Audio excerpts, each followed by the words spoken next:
Good afternoon, time's 4:06. This is Councilman Victor Jones filling in for Councilman Britt Moore. Today is the City of High Point's Finance Committee meeting for Thursday, March 30th. Here in the council chambers, we got Councilman Michael Holmes and Councilwoman Monica Peters. First item on the agenda is item 2023-134, the contract with SME to present the Robbie Stone, Public Service Director. Thank you. This is for the SNME Professional Engineering Services for the rehabilitation of the I-74 elevated water storage tank and the Ward Water Treatment Plant 10 million gallon ground storage tank. SNME, we've reached out to SNME to provide us services for developing rehabilitation specifications, providing assistance during the bidding process, ensuring compliance with NCDEQ, and also observing a full-time on-site observance during the tank upgrades. Funds for this project are available in our current budget, and we're requesting approval to SNME in the amount of $98,600 for this work.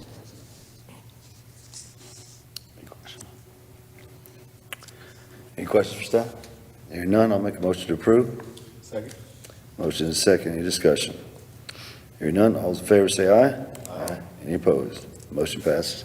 Next item is also Robbie Stone, 2023-135 is a contract, sole source, Precision Safe Sidewalks LLC. So this is an effort to reach out and work on the sidewalks throughout the city. So we have some trip hazards throughout the areas that have been identified by our streets department. We did reach out to Precision Safe Sidewalks, who has a non-intrusive repair method that consists of grinding the sidewalks, which is less intrusive, much faster and less expensive than completely digging and replacing those sidewalks. We do have funds in our current budget for this. We're asking for this to be awarded to Precision Safe Sidewalks in the amount of $142,803. Do you have any idea how many places there are that they're repairing? Yes. There is a list back here, and it may not have that exact number, but let's see. There's well over 500 just in a quick look down the list here, as far as the total hazards that's on their list here. Yeah, I looked on the map, because there's, in that packet, there are like 5 different maps, it looks like. Correct. Hamilton, High. Yeah, so we've got Hamilton, Jacobs, Russell, Elm, Wren, English, East Broad, West Broad, Hayden, High, Main, and Green. Yeah, okay. Robbie, how long is the process to get, are you going to do them all, or is this in phases? You're gonna do some Well, they'll move through and do all these, and they'll move through fairly quickly and knock this work out. Okay. Like how quick, because it looks like a lot of it's around the Market District, so I'm assuming definitely not before this market, but maybe by October market? Oh, it'll be done well before then. Oh, okay, Yes. good. Yes. And then, just because we're talking about sidewalks, I just have to see if there's an update on Burton Road. Any updates on Burton? It's still moving on schedule. Okay. To start by summer? Yes, ma'am. Okay, Well, I'll double check on the start date for construction. okay, Follow up. okay, perfect. Any other questions for staff? Motion to approve? I have a motion to approve. You want a second? Oh, second. I have a motion and a second. Any discussion? Hearing none, all in favor say aye. Aye. Any opposed? Thank you. Motion passes. Next item will be Eric Almeida, Assistant City Manager, item 2023-138, resolution filing fees 2023 municipal election. Thank you, sir. Prior to each municipal election, the city council is required to set a filing fee.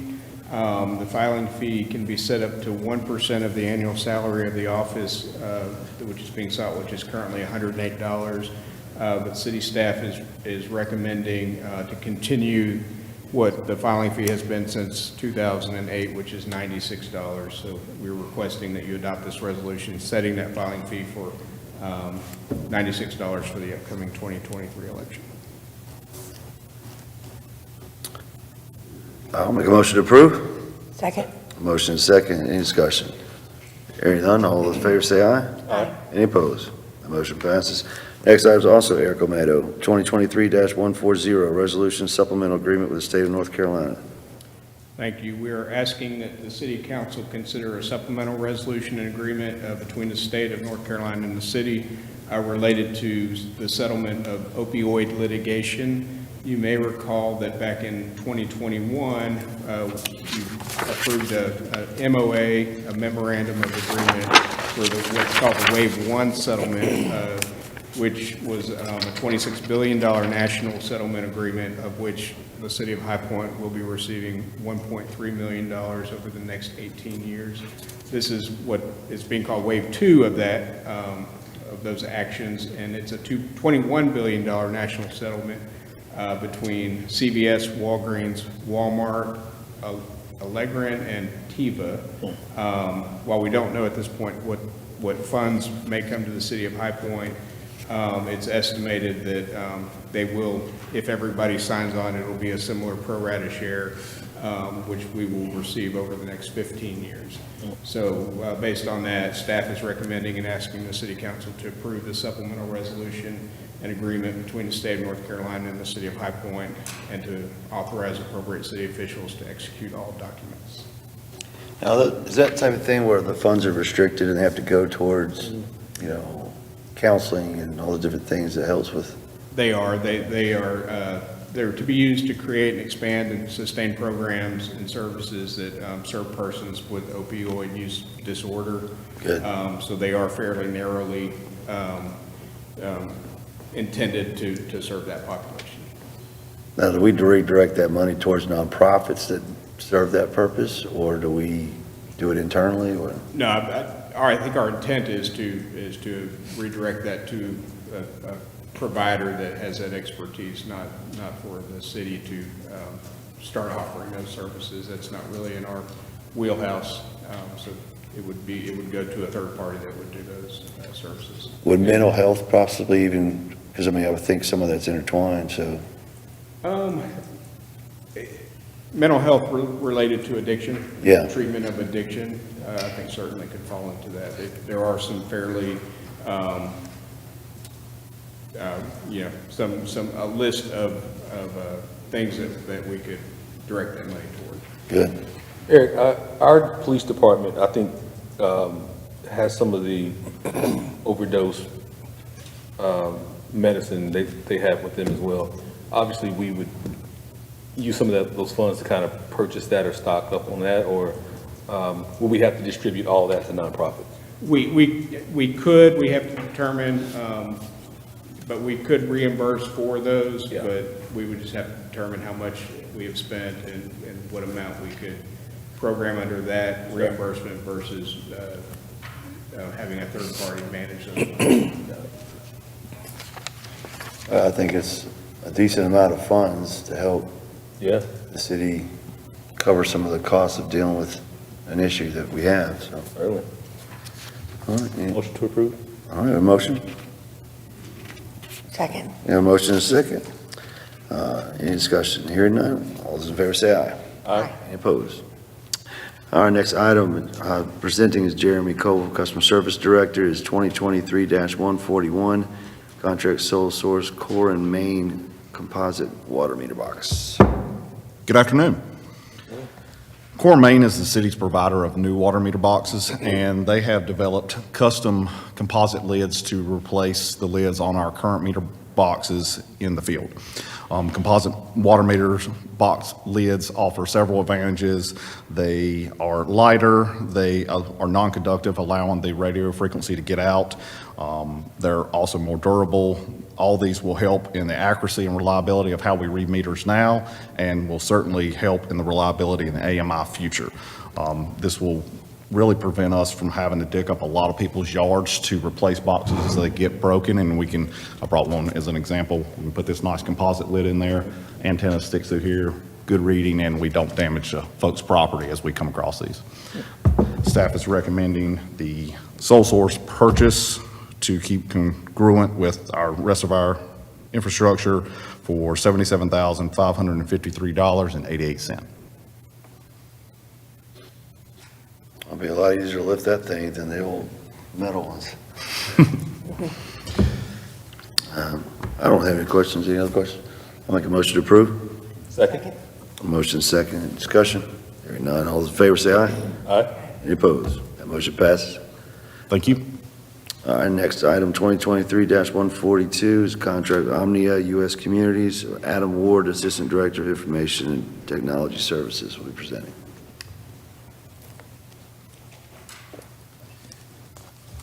Good afternoon. The agenda item before you is to improve physical security at City Hall.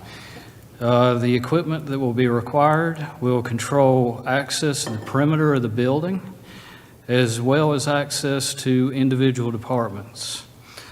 The access controls themselves will comprise of proximity card readers, door access controllers, and intercom units. Total project cost is $112,160.95. The city will fund this project from this current year's fiscal budget. The acquisition will occur under Omnia U.S. Communities purchasing contract.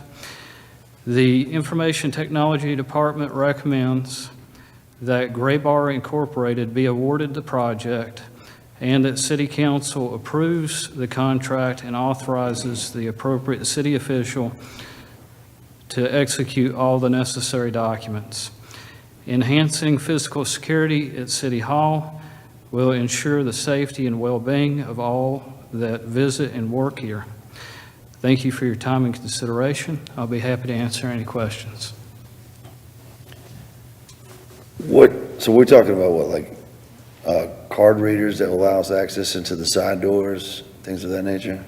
Correct, and we already have some existing infrastructure in place. This is an expansion upon that infrastructure. Are we going to be channeling all people to come through the front doors? I mean, what's our plan? I don't know if that's something you'd answer or. I'll defer.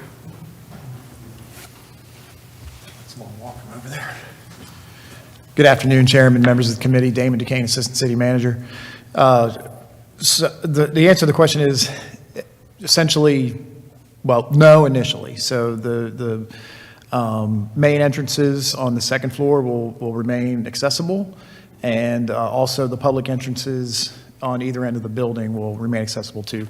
Those we'd like to in the future become our main entrance because we have ADA accessibility there, and that would help drive all visitors, to sort of a central point where that could be controlled.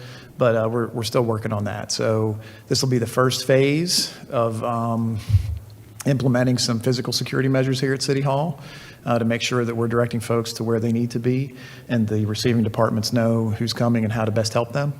And then we'll just continue to move forward from there. How long do you think it'll take to get this installed and operational? No more than 90 days. It's not bad. Any question? Nope. Motion approved? Second? Motion second. Any discussion? Hearing none. All in favor, say aye. Aye. Any opposed? That passes. Next item is 2023-143. Eric Olmeda, Assistant City Manager. This is a contract with Salmon Corporation about the Truist Point Stadium modifications. Okay, thank you, sir. We're asking council today to approve the itemized guaranteed maximum price statement from Salmon Corporation for modifications to the stadium in preparation for our Major League Soccer team that's slated to begin in spring of 2024. We did, as you know, we did our RFQ process and selected Samet as our design bid contractor, and you all approved the first phase of that contract, which was pre-construction and design services back in February at a cost of $303,240. This is the next step of that process, and so we have received a guaranteed maximum price from Samet for a total cost of $5,628,475. That includes the $303,000 that was previously approved. So this is an additional amount of $5,296,970 for the construction portion. This amount also includes about $235,000 for contingencies. As you may recall, the total budget amendment that was approved back in February is for $6 million. And so we are asking that, and recommending that City Council approve the construction phase of this contract in that amount not to exceed a guaranteed maximum price of $5,628,475. Happy to answer any questions. Eric, once approved, when's the timeline? I mean, just to kind of get a sense. So this is kind of being broken into two phases. If approved on Monday, Salmon has indicated that they, and has worked with the baseball team to work out a schedule where they could get started in mid to late April, and start with the locker room portion of the project. And then they would complete that, and then at the end of the baseball season, sometime around the first week of October, they would get started with the field and first baseline part of the renovations to be completed in time for soccer to start in March of 2024. So it's a fairly aggressive timeline, but they feel very comfortable that they can meet those expectations. Well, exciting. All right, I'll make a motion to approve. Second. A motion is second, any discussion? Hearing none, all those in favor say aye. Aye. Any opposed? Motion passes. Next item is 2023-144 municipal agreement with NCDOT. Greg Venable, Transportation Director, presenting. Thank you, Mr. Chairman, members of the committee. The Schedule A will cover maintenance and replacement costs of damaged or obsolete signs on state-maintained roadways within the city limits. The agreement will be retroactive to July 1st of 2022 for a one-year time frame and may be eligible for renewal by the city manager for up to 5 additional years. Over the previous 5 years, the city has received an average annual reimbursement of about $10,250. These funds are included in Transportation's operations budget, and we just request approval of this item. I'll be glad to answer any questions. Make a motion to approve. Second. A motion is second. Any discussion? Hearing none, all those in favor say aye. Aye. Any opposed? Motion passes. Our last item will also be Greg Venable, 2023-145 municipal agreement, NCDOT Department of Transportation, Schedule B. Sure. This is similar to what was just approved. This is for pavement markings. This is, again, covers maintenance and the replacement of pavement markings on state-maintained roadways within city limits. Again, this is retroactive to July 1st of 2022, again, for 1 year time frame, but additional 5 years can be approved by the city manager. Over the previous 5 years, we've received about an annual reimbursement of about $13,000. We are just asked for your approval of this item as well. We'll be glad to answer any questions. Simple enough. I'll make a motion to approve. Second. A motion is second. Any discussion? Hearing none, all in favor say aye. Aye. Any opposed? That motion passes. Any other business come before the Thank you. committee? Motion to adjourn. So move. I'll second. All in favor say aye. Aye. Any opposed? We are adjourned. Thank you.